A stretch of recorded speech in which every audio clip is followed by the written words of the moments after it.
जन अंगीकार करेंगे। हे परमेश्वर, ये वचन, इससे मैं प्रेम करता हूँ।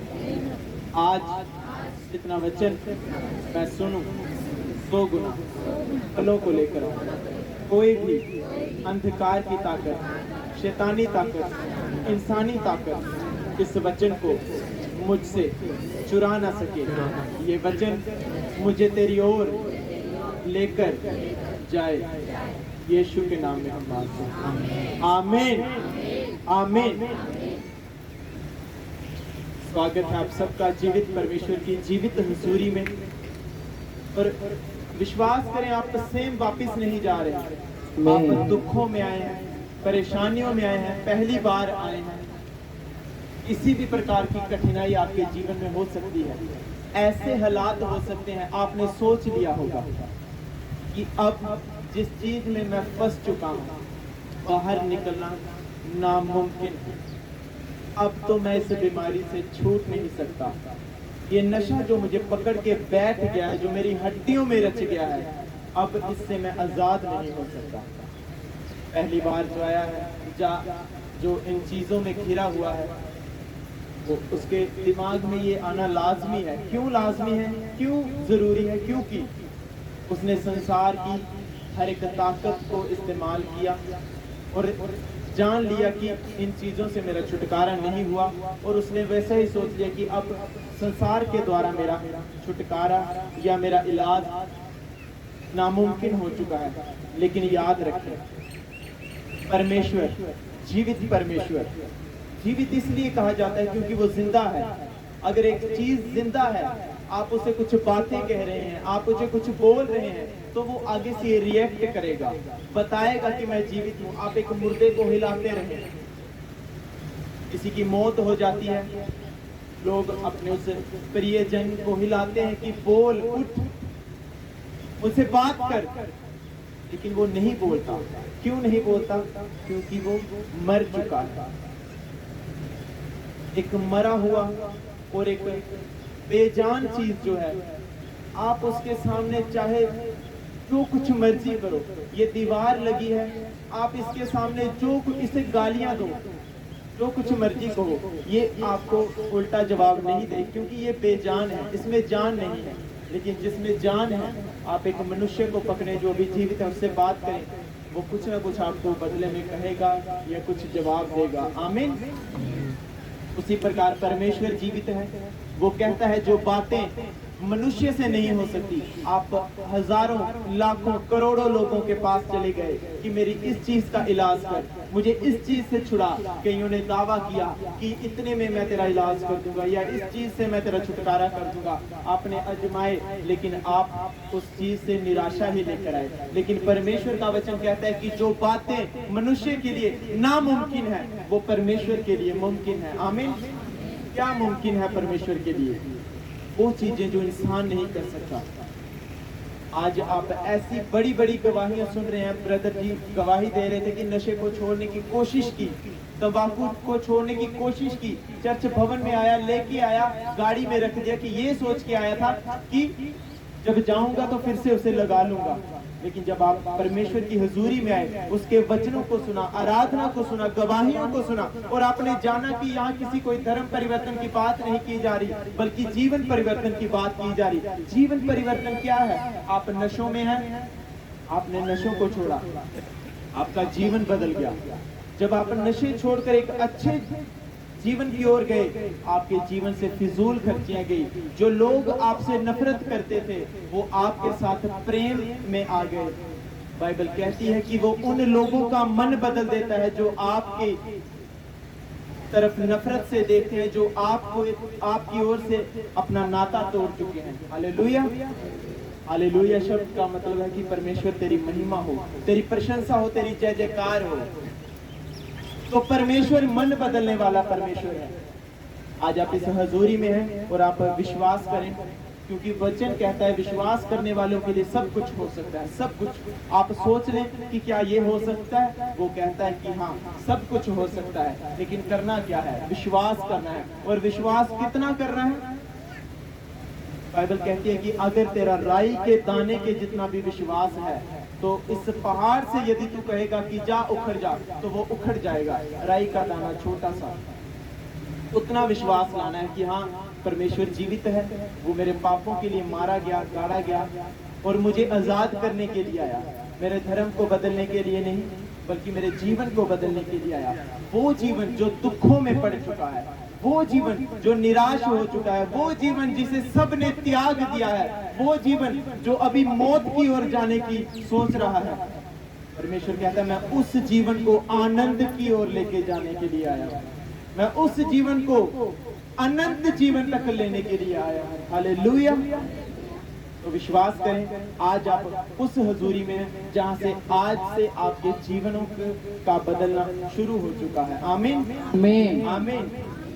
हम स्कूल में जब मैं पढ़ता था तो मेरे टीचर जो थे वो कभी कभी प्रेयर में आते थे। जब हम स्कूल में प्रार्थना होती थी तो वो कभी कभी लेक्चर देने के लिए स्टेज पे आते थे। तो हम बड़े शरारती भी होते थे और कई बातों को मानते भी नहीं थे। दोस्तों के साथ हंसी मजाक भी करना और बड़ी सारी बातें। कई बार जब हम आपको कुछ कहते हैं तो कई लोग फॉलो नहीं करते या उसे मजाक में डाल दिया। हम भी ऐसे करते थे जब स्कूल में थे। और उन्होंने आके एक बात बहुत बार उन्होंने कहना कि आमले का स्वाद और जो आपके गुरुओं द्वारा, आपके शिक्षकों द्वारा, आपके अगुओं के द्वारा कही गई बातों, इन सब का रिजल्ट बाद में आता है। आप आंवला खाएंगे, आपको उसका स्वाद तब नहीं आएगा, लेकिन बाद में थोड़ी देर बाद में पानी पी या कुछ भी, फिर उसका स्वाद खट्टा खट्टा जो है वो आना, आहिस्ता आहिस्ता उसका स्वाद जो है वो आपके होंठों पे, आपकी जीभ पे आता है। उसी प्रकार आपके अगुओं के द्वारा कही गई बातें, आपके टीचर्स के द्वारा कही गई बातें, या ऐसे लोग जो आपके जीवन में कोई अहमियत रखते हैं, उनके द्वारा कही गई बातें कई बार बाद में याद आती हैं। और फिर हम कहते हैं कि यार उस समय हमने अगर अच्छी तरीके से कुछ कर लिया होता। हमें भी आज याद आती है। ये नहीं कि आज हम ये सोचते हैं कि चलो अगर उस समय हमने वो बातों को उसी वक्त फॉलो किया होता, मान लिया होता, तो शायद आज हम और बेटर होते। लेकिन धन्यवाद करते हैं परमेश्वर का जो हमें वो मिल गया, जिसने हमें ढूंढ लिया और महिमा के लिए बढ़ाया। आमीन। जो बातें यहाँ कही जाती हैं किसी इंसान के द्वारा नहीं है, या प्री प्लान नहीं है कि घर हम सोच के हैं कि आज ये चीज बोलनी है। आत्मा, परमेश्वर का आत्मा अगुवाई करता है किन लोगों की। वो बाइबल कहती है अपने भेड़ों को वो देखता है और उन्हें आज कौन सा घास चाहिए, कैसे पट्टे चाहिए, यानी फीड चाहिए। मौसम के हिसाब से आप भी अपने जानवरों को जो आपने रखे हैं उन्हें खुराक देते हैं। कई बार आप बरसीन, कई बार घास, कई बार फीड देते हैं। क्यों? मौसम के हिसाब से और उसके शरीर के हिसाब से। आमीन। ऊंची आवाज में hallelujah, hallelujah, hallelujah, hallelujah, hallelujah. मौसम के हिसाब से, कंडीशन के हिसाब से आप अपने रखे गए घर में जो जीव जंतु हैं उन्हें खुराक देते हैं। उसी प्रकार बाइबल कहती है कि भेड़ों का चरवाहे उसने दिए, और चरवाहे जानते हैं, परमेश्वर का आत्मा अगुवाई करता है कि अब मेरी भेड़ों को किस चीज की जरूरत है और उन्हें क्या दिया जाए। हालेलुया। पिछले संडे आपको आराधना के बारे में बताया गया। कितने लोग ऐसे हैं यहाँ पर जिनके ऊपर आप हर संडे आते हैं और ले हैंड प्रेयर होती है। आप हाथ खड़ा करें जिनके ऊपर हर संडे प्रेयर होती है। सबके ऊपर होती है, और लेकिन हाथ किसी का खड़ा नहीं है। आप सबके ऊपर ले हैंड प्रेयर, हाथ रखकर प्रेयर आप सबके ऊपर होती है। Hallelujah, hallelujah. आप हाथ नीचे कर सकते हैं। लेकिन अब जिन्होंने हाथ ऊपर किए या जिनके ऊपर हाथ रख के प्रार्थना होती है, आपने अपने जीवन में कुछ कमजोरियों को, कुछ कमियों को देखा ही होगा कि ये कमजोरी तो नहीं गई, या ये पाप मेरे जीवन से नहीं गया, या ये दुष्ट आत्मा अभी भी मेरे अंदर से नहीं गई। ऐसे लोग हैं और भरपूरी से हैं, और सारे हैं जिनके जीवन में कमी है ही है। दुष्ट आत्मा आज भी जब ले हैंड होगा, आज भी निकल आएगी। गेट से बाहर निकल के गालियां भी बकेंगे, पीढ़ी भी लगा लेंगे, चुगलियां भी स्टार्ट कर देंगे। वो क्या है? कमी।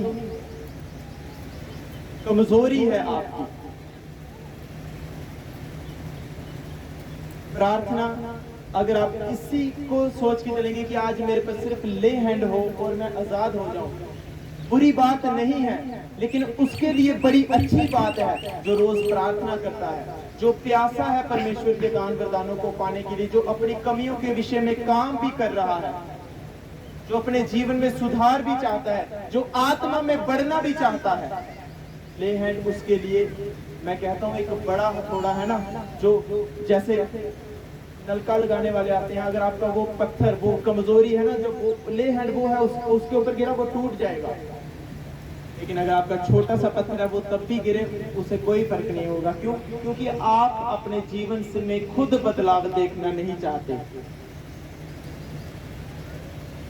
अगर आप अपनी आत्मा की उन्नति चाहते हैं, फिर आपको वचन और नॉलेज, प्रार्थना, आराधना, ये आपके जीवन में होना जरूरी है। अगर आप जी रहे हैं तो खाना आपके जीवन में जैसे जरूरी है, शरीर का भोजन आपके लिए जरूरी है, आत्मा की खुराक, प्रार्थना, आराधना, ये बड़ा जरूरी है। अगर आप आत्मा में बढ़ना चाहते हैं, अगर आप अपने बंधनों को टूटता हुआ देखना चाहते हैं, अगर आप दुष्ट आत्माओं से आजाद होता हुआ देखना चाहते हैं, तो ये चीजें आपके जीवन में होना बड़ा जरूरी है। आमीन।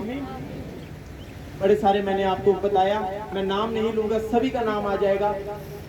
ले हैंड प्रेयर सबके ऊपर होती है, कमजोरियां सबके बीच में है, कमियां सबके बीच में है, दुष्ट आत्माएं अभी भी आपके जीवनों में है। इसका क्या मतलब है? क्या परमेश्वर के दास की सामर्थ्य कम है? नो, आपका ग्रहण करने का सिस्टम कमजोर है, आपकी ग्रहण करने की शक्ति कमजोर है, आपके जीवन में प्यास नहीं है, आप उस चीज से आजाद होना नहीं चाहते, आप आत्मा में बढ़ना नहीं चाहते, इसलिए परमेश्वर आपको उस चीज से आजाद नहीं करता और नई बरकत नहीं देता। आपको गाड़ी चलाने नहीं आती है, बाइक चलाने नहीं आती है, कैसे आपके मदर फादर आपको गाड़ी की चाबी दे देंगे? जब तक आप सही तरीके से ड्राइवरी नहीं करेंगे, सही तरीके से उनको विश्वास नहीं हो जाएगा कि नहीं अब ये बंदा सही गाड़ी चला लेता है, अब इसको ये चीज दे दी जाए, इस गाड़ी की चाबी दे दी जाए। उसी प्रकार परमेश्वर भी हमें देखता है कि ये बंदा अपनी आत्मा को बढ़ाने के लिए, अपने आत्मिक जीवन को बढ़ाने के लिए सीरियस ही नहीं है, मजाक में है। ये संडे आया तो आज बड़ा मसीह बन गया। कई लोग चर्च में आज इसलिए मौजूद हैं कि आज उन्हें काम नहीं है कोई। बाइबल क्या कहती है? 6 दिन तू जितने मर्जी काम कर, 7वां दिन आज्ञा है, कमांड है, हुक्म दिया है परमेश्वर ने आप लोगों को कि 7वां दिन मेरे भवन में आ। कई लोग इसलिए आज मौजूद हैं कि आज वो बेले थे, आज उन्हें कोई काम नहीं था, इसलिए चर्च में मौजूद है। नो, परमेश्वर के हुक्मों को फॉलो किया जाए।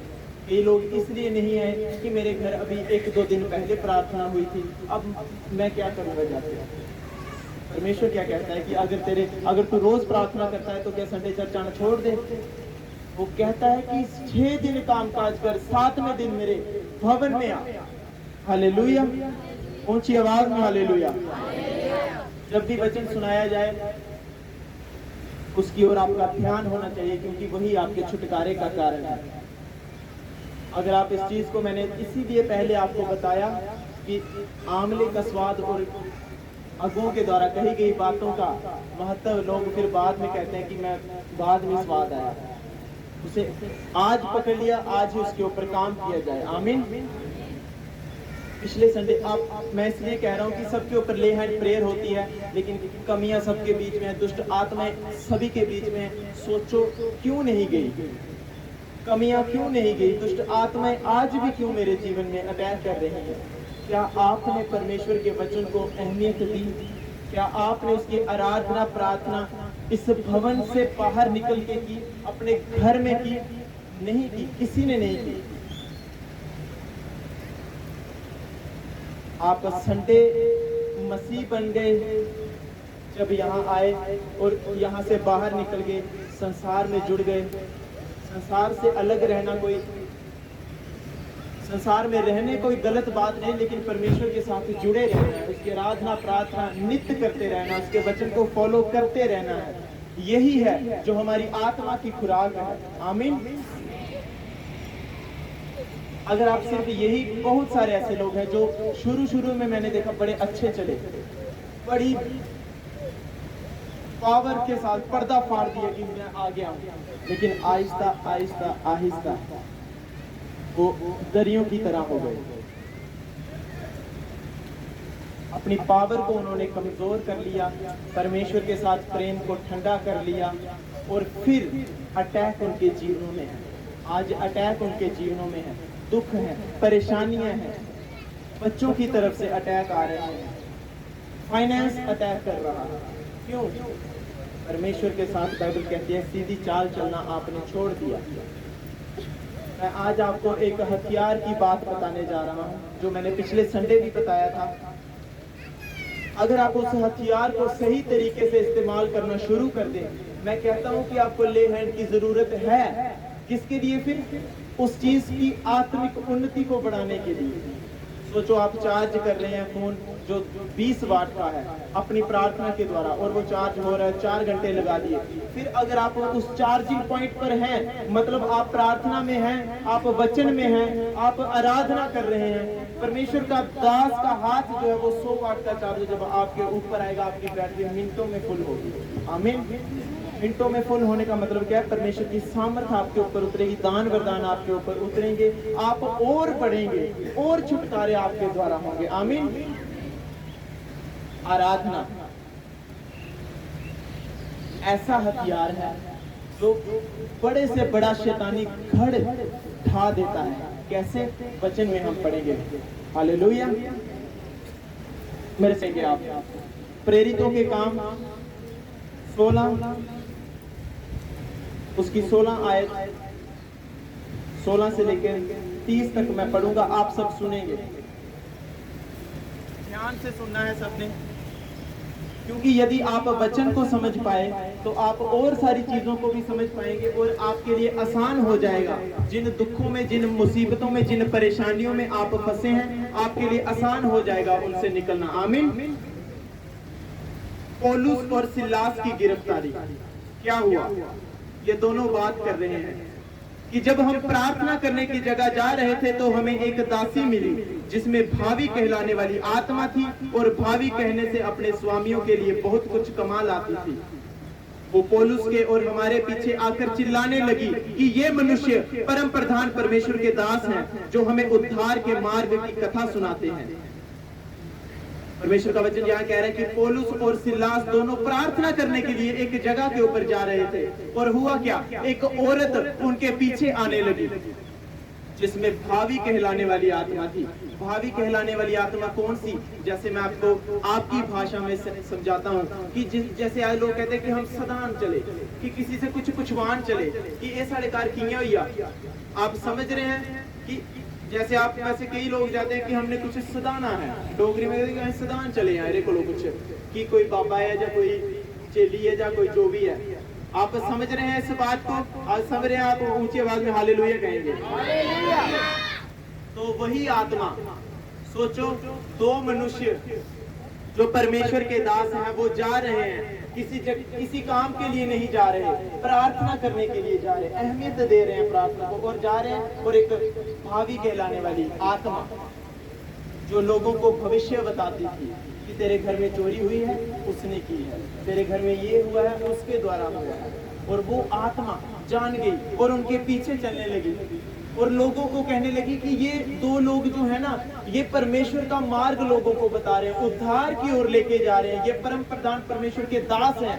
बाइबल कहती है शैतान जानता है, जब परमेश्वर के दास उसके पास से निकलते, वो जानता है कि ये परमेश्वर के दास हैं और लोगों को शैतान की पकड़ से आजाद कर रहे हैं। आमीन। और फिर क्या हुआ? बहुत दिन तक ऐसा ही वो करती रही, लेकिन पौलुस दुखित हुआ, मतलब उसको गुस्सा आया, और उसने मुंह फेर कर उस आत्मा से कहा, यीशु मसीह के नाम से इस शरीर से दफा हो जा। उसने हुक्म दिया, अपने अधिकार को इस्तेमाल किया, और बाइबल कहती है कि वो दुष्ट आत्मा उस औरत से निकल गई।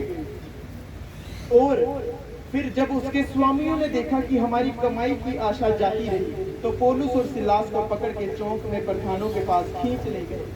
सोचो, जिस एक सिस्टम होता है कोई गद्दी पे बैठा है जो आपको कोई चीज बता रहा है, उनका एक सिस्टम चल रहा है, आप पैसे दे रहे हैं, कुछ भी दे रहे हैं, वो क्या करते हैं फिर बताते हैं, लेकिन वो दुष्ट आत्मा उस बॉडी से निकाल दी गई, उसकी पावर सीज हो गई। मतलब कि एक औरत जो लोगों को चीजें बता रही थी, वो उस दुष्ट आत्मा को उस बॉडी से निकाल दिया गया।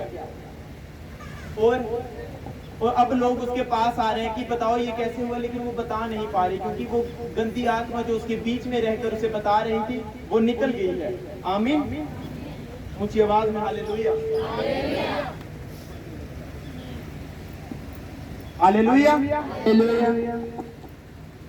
तो फिर क्या हुआ, वो जो औरत जिसके स्वामी थे, मतलब जिन्होंने ये धंधा चलाया था, वो दुष्ट आत्मा उस औरत से निकल गई। अब लोग उनके पास आ रहे हैं कि बताओ हमारे ये घर में कैसे हुआ, या हमारे जीवन में ये क्यों, वो बता नहीं पा रहे, क्योंकि दुष्ट आत्मा पौलुस और सिलास के द्वारा उनमें से निकाल दी गई। और वो लोग हैरान हो गए कि उनकी कमाई का साधन बंद हो गया, कि हमारे पास संगत आ रही थी, अब हम संगत को क्या जवाब देंगे कि भाई ये क्यों नहीं हो रहा, क्योंकि वो चीज जो उन्हें चीजों को बता रही थी, दुष्ट आत्मा निकाल दी गई पौलुस और सिलास के द्वारा। और लोग हैरान हो गए। सोचो एक मोहल्ले में कोई ऐसा बंदा है या ऐसी औरत है जो ये चीज ये काम कर रही है, और बड़ी संगत आ रही है, बड़े लोग उसके पास आ रहे हैं, लेकिन हुआ क्या, जब वो दुष्ट आत्मा निकाल दी गई, उस नगर में सोचो कितने लोगों की कमाई का साधन होगा।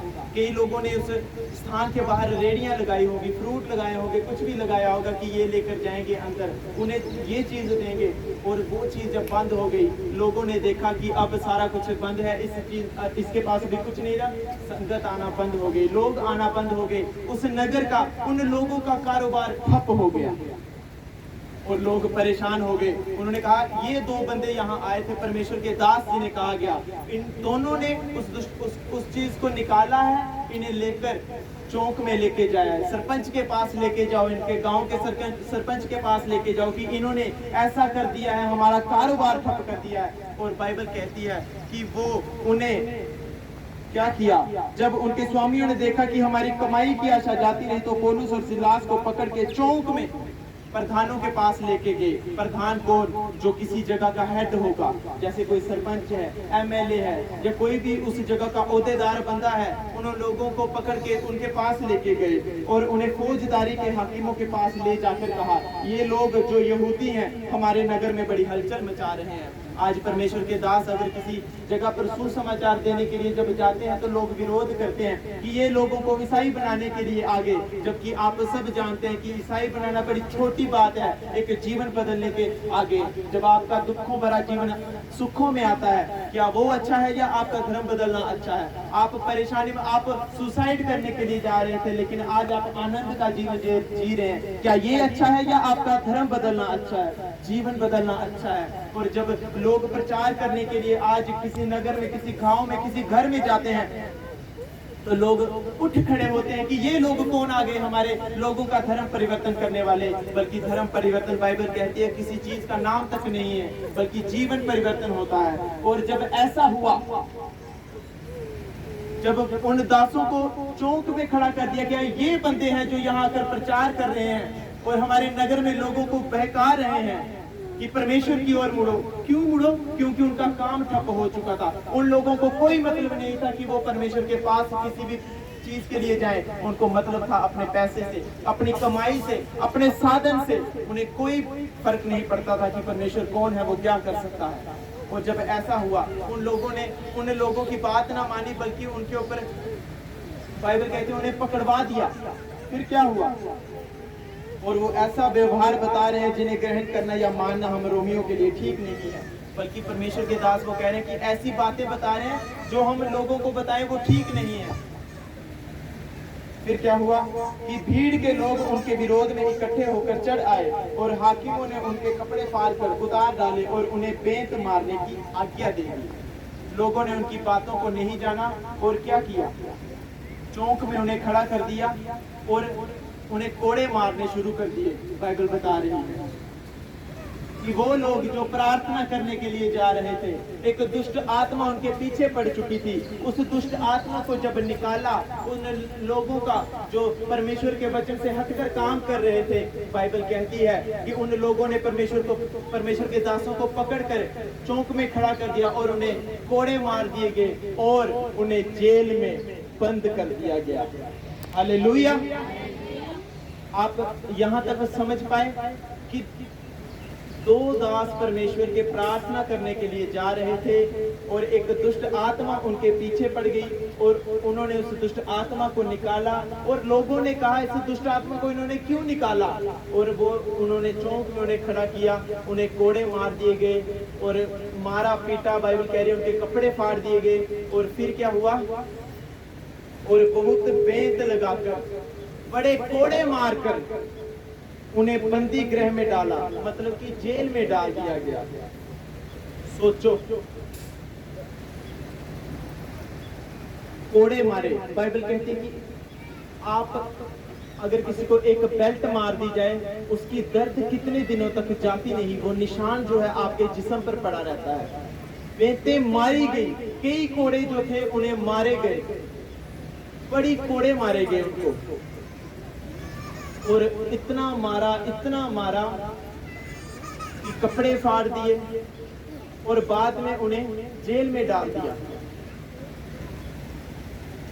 ऊंची आवाज में हालेलुया, हालेलुया। क्या हुआ, कोड़े मारे, जेल में डाल दिया गया।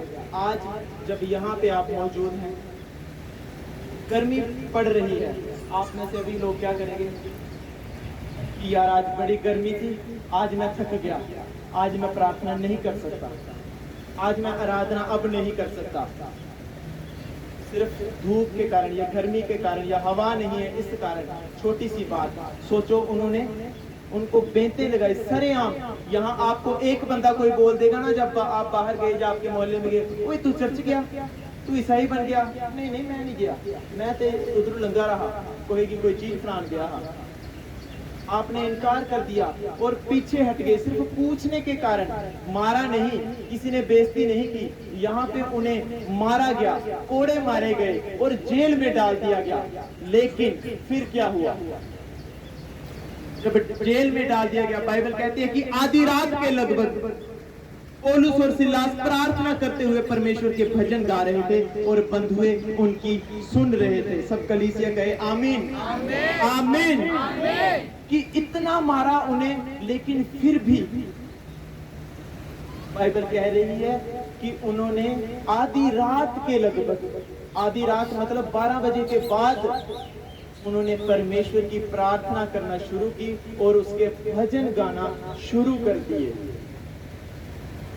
आज किसी को सर दर्द है या कोई आज चर्च में 2 बार ही आया होगा, 3 बार ही आया होगा, मुझे अभी फर्क नहीं पड़ा, अब मैं प्रार्थना नहीं करूंगा, अब मैं परमेश्वर के भवन में नहीं जाऊंगा। या आप काफी देर से चर्च में आ रहे हैं, कोई परीक्षा या कोई आपके पाप के कारण अगर कोई परीक्षा आ गई है, लेकिन आप फिर भी परमेश्वर को दोष रहे, आज से मैं चर्च जाना बंद, मेरे जीवन में ये चीज क्यों हुई, दुख क्यों आया, परेशानी क्यों आई मेरे जीवन में, अब मैं परमेश्वर के पास नहीं जाऊंगा, अब मैं उसकी चर्च में नहीं जाऊंगा, अब मैं उसके लोगों के साथ बात नहीं करूंगा, अब उसके लोगों के बताए गए काम मैं नहीं करूंगा।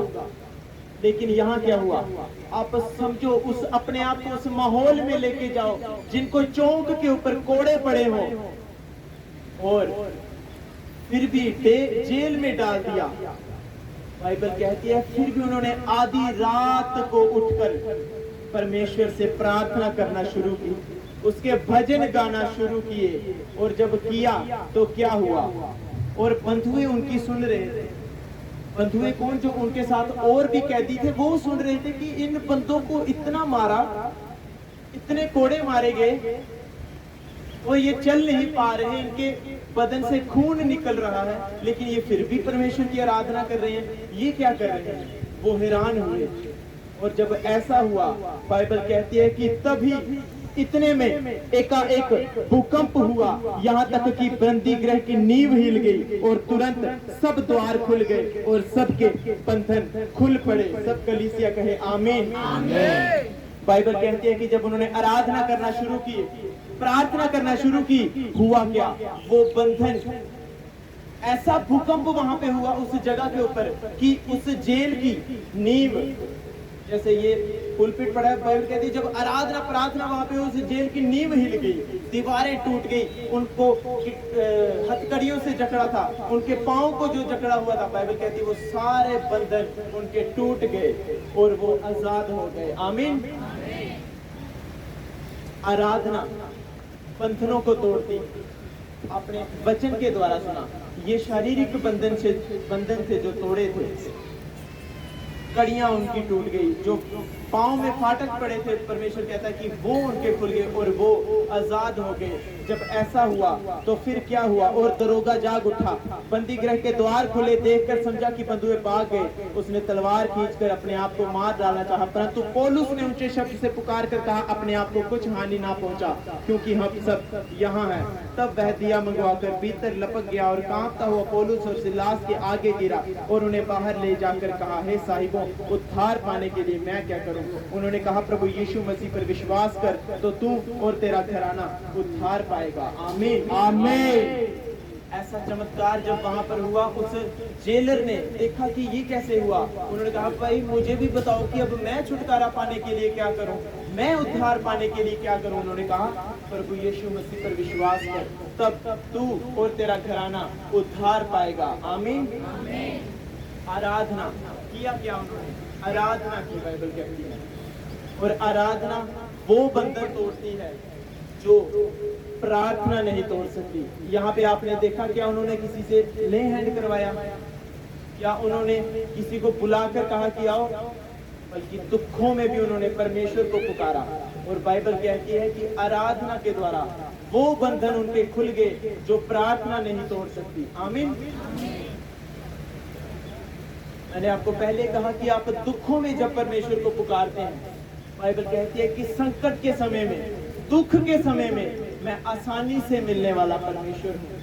आप कई लोगों को दुखों में फोन करो, हो सकता है नेक्स्ट कॉल आपकी स्विच ऑफ आए, आपका फोन ना उठाएं, या मैं कहीं बाहर हूँ या कहीं घूमने चला गया हूँ, ये बहाना लगाकर वो आपसे पल्ला छुड़ा लें। लेकिन परमेश्वर का वचन कहता है कि दुख में, परेशानी में, जब तू दिक्कत में है, जब तू बीमारी में पड़ चुका है, तब मैं अति सहज से, आसानी से मिलने वाला परमेश्वर। आमीन। आज आप दुख में हैं, परेशानी में हैं, पुकारें उसको। और ये कभी ना करें कि आज आपको फर्क नहीं लगा या कुछ नहीं करा और आप चर्च आना छोड़ दें। उसकी आराधना में पड़े। आपको प्रार्थना करना नहीं आती, आराधना करें। बड़े सारे आप में से लोग ऐसे हैं जो दुष्ट आत्माओं के शिकार हैं। मैं कहता हूं, अगर आज इस वचन को आप सुन रहे हैं, अमल में ला रहे हैं, आराधना करना अपने घरों में शुरू कर दीजिए। आप नेक्स्ट संडे उस दुष्ट आत्मा के वश में नहीं होंगे, बल्कि पवित्र आत्मा से भरे हुए होंगे। आमीन, आमीन। लेकिन कैसे? फैसला लेना होगा, फैसला लेना होगा आपको आज से आराधना करने का। आप यहां से चर्च से बाहर जा रहे हैं, मसीही बनकर ही वापस चर्च में आए। 6 दिन जो आप अपने घरों में हैं, मेक श्योर करें, एक नियम बनाएं कि आराधना करना जरूरी है। लोग बड़ी पास से आते हैं, जो समय पर आ जाते हैं। गांव छपाचक काफी हमारे पास है और लोग 10 बजे यहाँ मौजूद हैं। लेकिन जो दूर के लोग हैं, सेंपर सपला के लोग हैं, नडोली के लोग हैं, उन्हें आने में दिक्कत है। 11 बजे है, 12 बजे है। ऐसे ऐसे काम हैं उनके जीवनों में जो सिर्फ संडे को हो रहे हैं। और मैं कहना नहीं चाहता, लेकिन ये प्रेम को आपके दर्शाता है।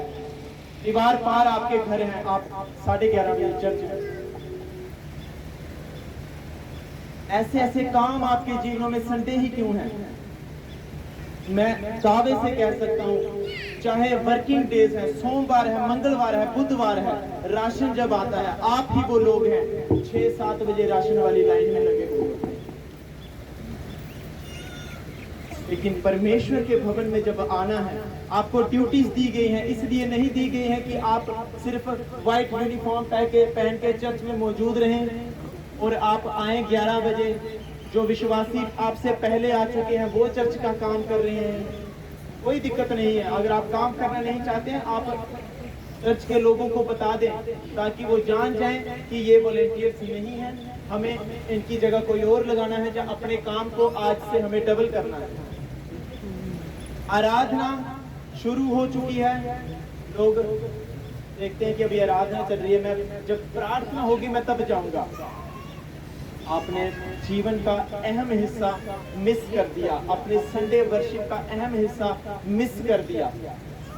आदमी लोग, मैं पिछली बार भी कहा, आराधना चल रही है, एक दूसरे का मुंह देख रहे हैं, जैसे इस बंदे ने आपको छुड़ाना हो जिसका आप मुंह देख रहे हैं। परमेश्वर की ओर आंखें लगाओ, परमेश्वर की ओर ध्यान लगाओ, जो आपकी आराधनाओं को, प्रार्थनाओं को सुने। अगर आप ये सोच रहे हैं कि मैं एक आदमी हूँ, मैं गाने कैसे गा सकता हूँ, तो आप ये भी सोचो, आप ही वो आदमी हैं जो सड़कों पर शराब पीते हुए गिरे हुए होते हैं। क्या तब आपको ये शर्म नहीं आती कि मैं एक आदमी हूँ, मैं सड़क पर शराब पीकर कैसे गिर सकता हूँ? मैं एक आदमी हूँ, अपने बच्चों के सामने शराब पीकर मैं कैसे जा सकता हूँ? मैं एक आदमी हूँ, एक जोर वाला बंदा हूँ, अपने रिश्तेदारों के बीच में मैं गालियां कैसे बक सकता हूँ? क्या तब आपको शर्म नहीं आती? क्या तब आपको परमेश्वर याद नहीं आता? जब आपको कुछ लोगों के सामने आराधना करने में परमेश्वर की जब शर्म आती है, सोचो कितने गंदे गंदे बुरे बुरे काम होंगे ऐसे जो आप पब्लिकली करते हैं, जो आप संसार में शर्म करते हैं। क्या तब आपको शर्म नहीं आती?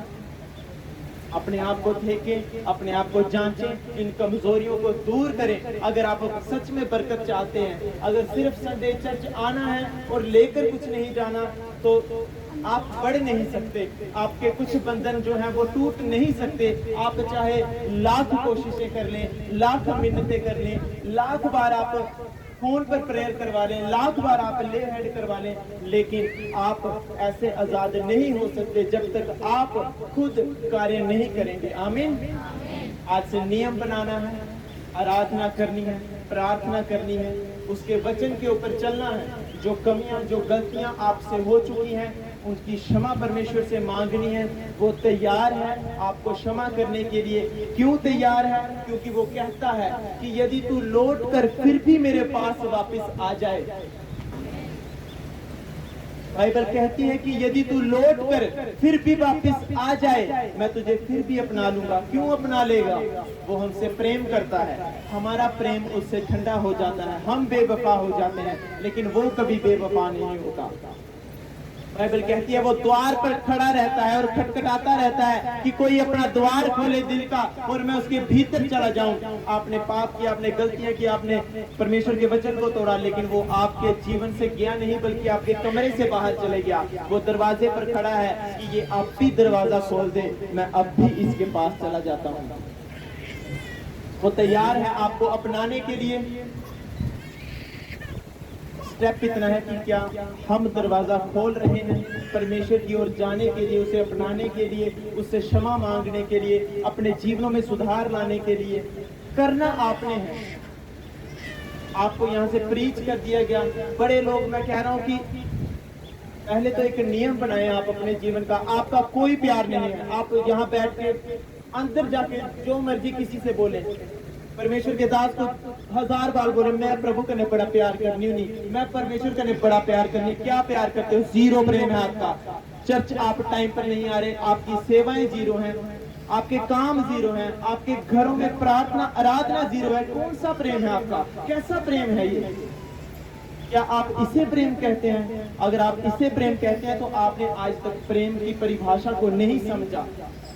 बाइबल कहती है प्रेम ऐसा होता है निष्कपट, निष्पाप, जो डाह नहीं करता, जो चुगली नहीं करता, निंदा नहीं करता, जो उसकी बातों से अरे और परे नहीं होता। लोगों को आप सुसमाचार सुना रहे हैं कि हमारी चर्च में आना, संडे वहां आराधना होती है, आप ठीक हो जाएंगे। जिनको आपने सुसमाचार सुनाया वो चर्च में 9:30 बजे, और जिन्होंने सुनाया वो 12 बजे आ रहे हैं, 11:30 बजे आ रहे हैं। कईयों के अभी कपड़े प्रेस नहीं है। सोचो क्या प्रेम है आपका। या तो आप लेट इसलिए होगे कि आपने चर्च में बड़ी सेवा की, यहाँ आके सुबह आपने टेंट भी लगवाए, दरियां भी लगवाई, क्या किया आपने? कुछ नहीं किया। मैं किसी को खुश करने के लिए कोई बातें नहीं यहाँ पर कहूंगा। मैं चाहता हूँ कि आपकी आत्मिक उन्नति हो, आत्मिक आपका जीवन बदले। आप नहीं चाहते बदलाना, वो आपके हाथों में है।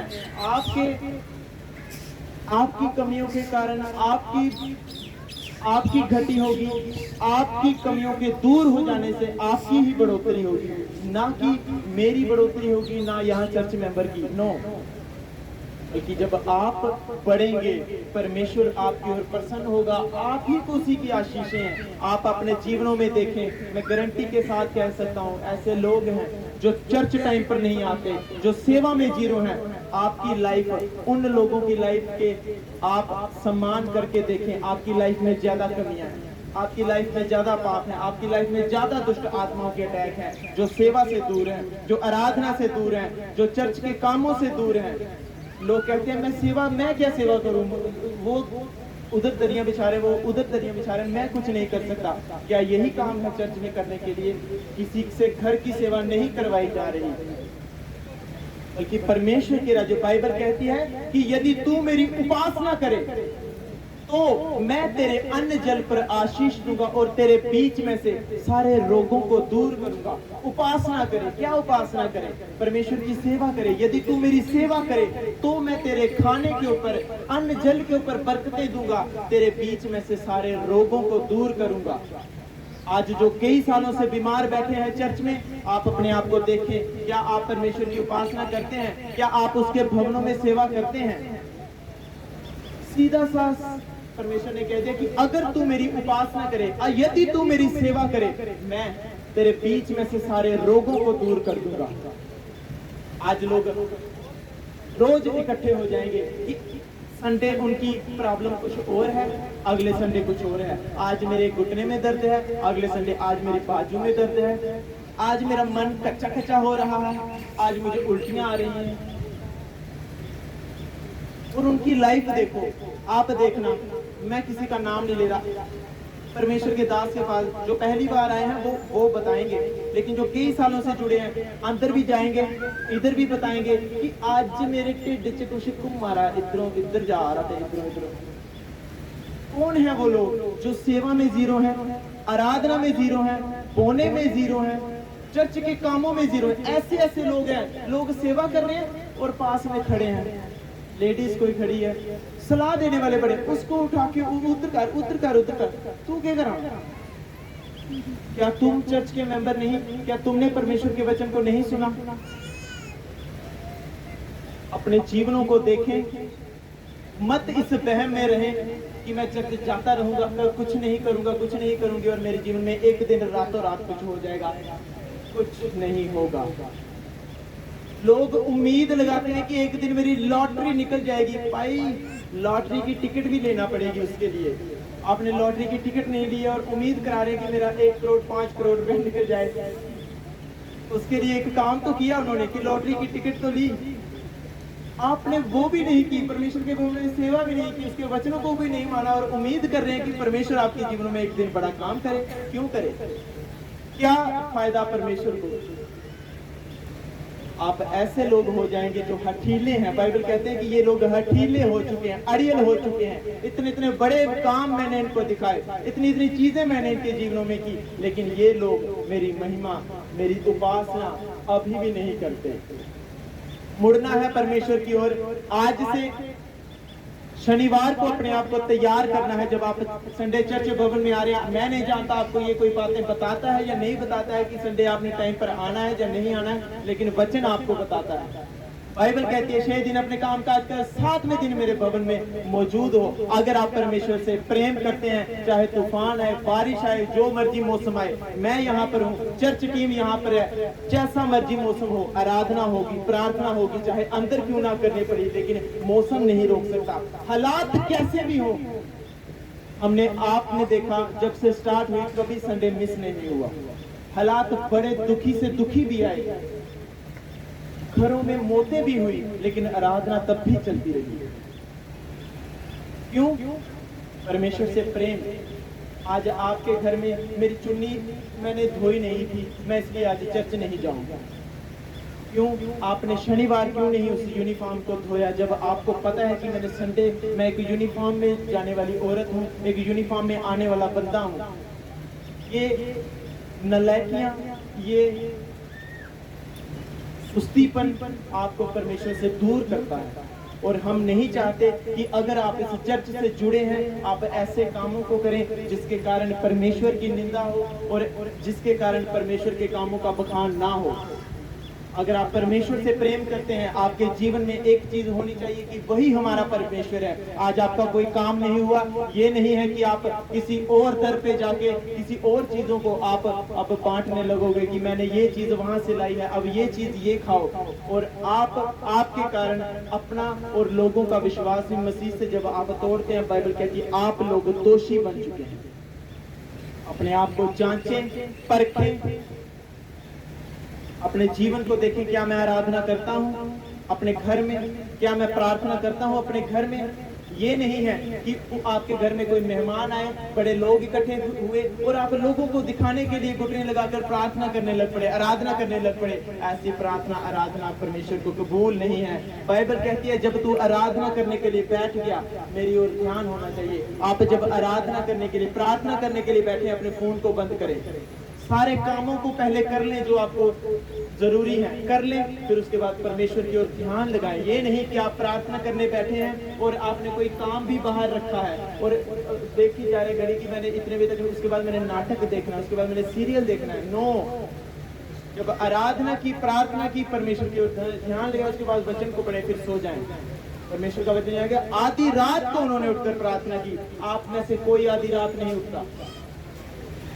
9-10 बजे मैक्सिमम आप लोग सो जाते हैं, जबकि प्रार्थना करने का असल समय ही आधी रात को है। बाइबल कहती है कि जब तू रात को मुझे पुकारता है, आप वैसे भी देखिए, जो आपने दिन में अगर 3 घंटे प्रार्थना की, अगर रात को आपने 1 घंटा प्रार्थना की, वो उस 3 घंटे के बराबर है। क्योंकि उस वक्त आपको कोई डिस्टर्ब नहीं कर रहा, आपको किसी दिहाड़ी वाले का फोन नहीं आना, किसी और चीज का काम नहीं आना, केवल आप और परमेश्वर होंगे। ये चीजें मैं आपको इसलिए बता रहा हूँ क्योंकि आपकी आत्मा की उन्नति हो। आप अपनी कमियों को परखें, आप अपने जीवनों को देखें कि मैं कहाँ पर खड़ा हूँ। क्या मुझे 3 साल हो गए चर्च में जाते, क्या आज तक मैं 10 कदम ही चला हूँ, या मैंने एक खेत पार कर लिया, मैंने 1000 कदम चल रही है। वो आप देख सकते हैं अपने जीवन को जब आप परखें कि क्या मैं घर में प्रार्थना करता हूँ कि नहीं करता हूँ, नहीं करता। क्या मैं आराधना करता हूँ, नहीं करता हूँ। और मैक्सिमम सब लोगों की लाइफ ऐसी ही हो चुकी है, वो निर्भर हो चुके हैं कि वो हाथ मेरे ऊपर आए और मैं बाहर। चलते चलो आप ऐसे ही, कोई तरक्की मैंने कहा नहीं होगी। तरक्की उनके जीवनों में होगी जो उस हाथ रखवाने के विषय में काम भी कर रहे हैं। हथौड़ा जब लोहे के ऊपर पड़ता है तो पहले वो गर्म कर किया हुआ होता है, फिर उसको मोड़ दिया जाता है। जब उसके ऊपर हथौड़ा लगता है, आप ठंडे के ठंडे और हथौड़ा पड़ रहा है, वो तो टूट गया आप बीच में से।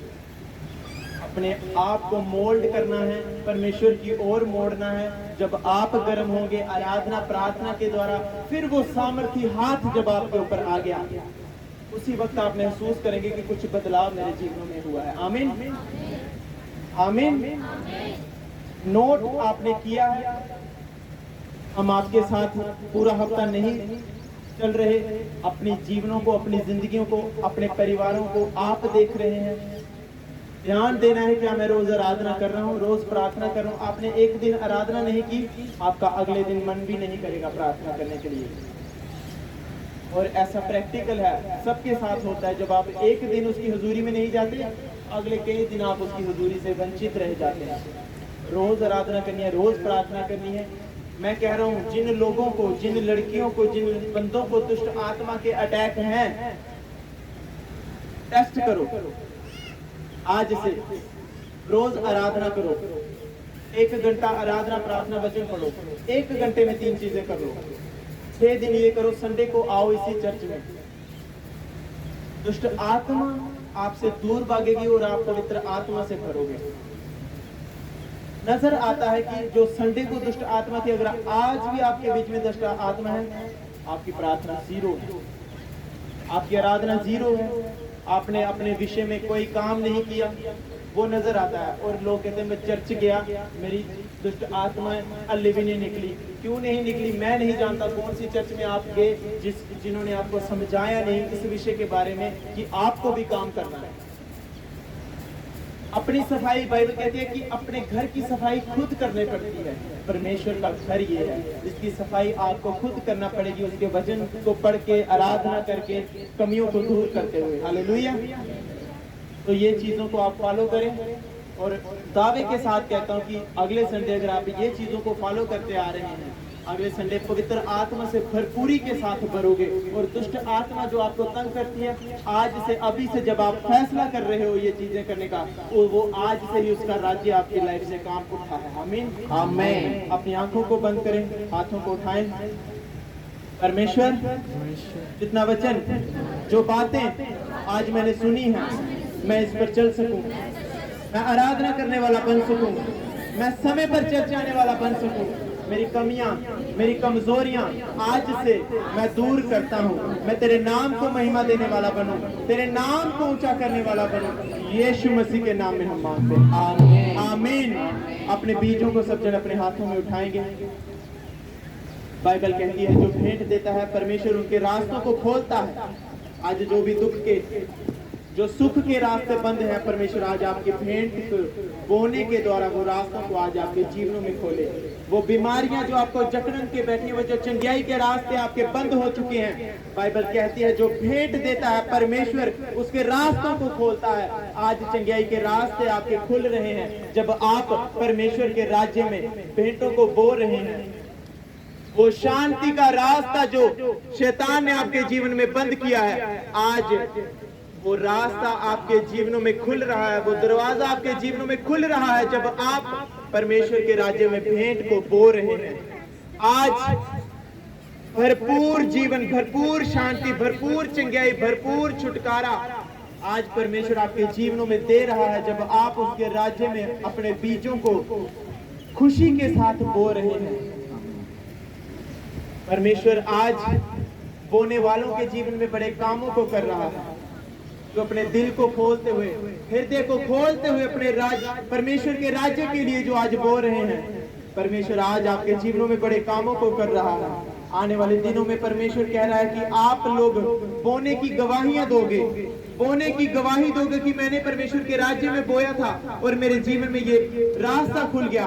मैं कहता हूँ इस बात को याद रखना, परमेश्वर का वचन कहता है भेंट देने वालों के परमेश्वर मार्ग खोलता है, और वो कह रहा है जो आज खुशी से, आनंद से परमेश्वर के राज्य में बो रहे हैं, इस शब्द को, इस बात को याद रखना। आने वाले संडे आप अपने बीजों के द्वारा दी गए जो बीज हैं, जो आपके चर्च में, आप इसकी गवाही को देने जा रहे हैं। आप इस गवाही को देने जा रहे हैं कि परमेश्वर मैंने तेरे राज्य में बोया, मुझे ये बरकत मिली, मेरी ये आशीष मुझे मिली, मुझे ये जॉब में प्रमोशन मिली, मुझे ये काम मिला। मैं कह रहा हूँ जो आज बो रहे हैं, परमेश्वर उनके राज्य में बड़े कामों को आज से कर रहा है। यीशु के नाम में हम मांगते हैं।